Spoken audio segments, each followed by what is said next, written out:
हमारे पास यहाँ पर एक समीकरण दिया गया है जिससे हमें संतुलित करना है। तो सबसे पहले हम यह समझते हैं कि संतुलित समीकरण होता क्या है। तो हमारे पास यहाँ पर समीकरण में Fe मतलब आयरन और जल ये हमारे समीकरण के अभिकारक कहलाते हैं।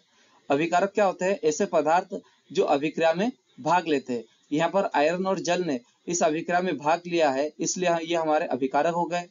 और अभिकारकों की अभिक्रिया से जो पदार्थ बनते हैं उन्हें उत्पाद कहते हैं। हमारे पास यहाँ पर आयरन ऑक्साइड और हाइड्रोजन ये हमारे समीकरण के उत्पाद हो गए। अब संतुलित समीकरण होता क्या है? ऐसी रासायनिक अभिक्रिया जिसमें अभिकारकों की परमाणु संख्या और उत्पाद की परमाणु संख्या बराबर हो, संतुलित समीकरण कहलाता है।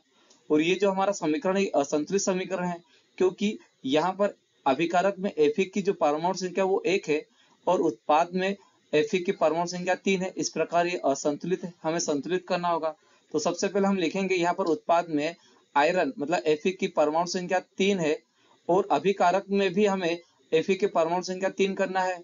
और यहाँ पर आयरन की जो परमाणु संख्या वो 1 है, तो यहाँ पर हम 3 से गुणा कर देंगे। तो यहाँ पर आयरन संतुलित हो गया है।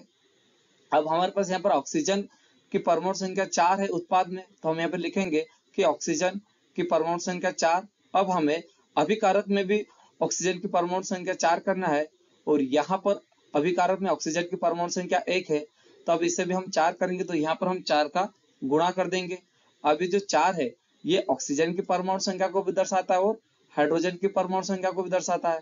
और यहाँ ऑक्सीजन संतुलित हो गया है और आयरन भी संतुलित हो गया। अब हमें हाइड्रोजन को संतुलित करना है, तो यहाँ पर अब हम हाइड्रोजन की परमाणु संख्या कैसे ज्ञात करेंगे? 4 और 2 का गुणा करते हैं तो 8 आ जाएगा। इस प्रकार हाइड्रोजन की जो परमाणु संख्या होगी वो 8 हो जाएगी अभिकारक में। तो हमें उत्पाद में भी हाइड्रोजन की परमाणु संख्या 8 करना होगा और यहाँ पर उत्पाद में हाइड्रोजन की परमाणु संख्या 2 है, तो अब इससे भी हमें 4 से गुणा करना होगा। तो इस प्रकार यह भी संतुलित हो जाएगा, क्योंकि 4 और 2 का गुणा करेंगे तो 8 हो जाएगा और इस प्रकार उत्पाद में भी हाइड्रोजन की परमाणु संख्या 8 हो जाएगी। इस प्रकार ये जो समीकरण है ये हमारा संतुलित समीकरण बन गया।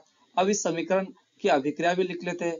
यह रासायनिक समीकरण आयरन Fe की जल H2O के साथ अभिक्रिया को दर्शाता है, जिससे आयरन ऑक्साइड और हाइड्रोजन गैस बनते हैं। आई होप कि यह वीडियो आपको पसंद आया होगा।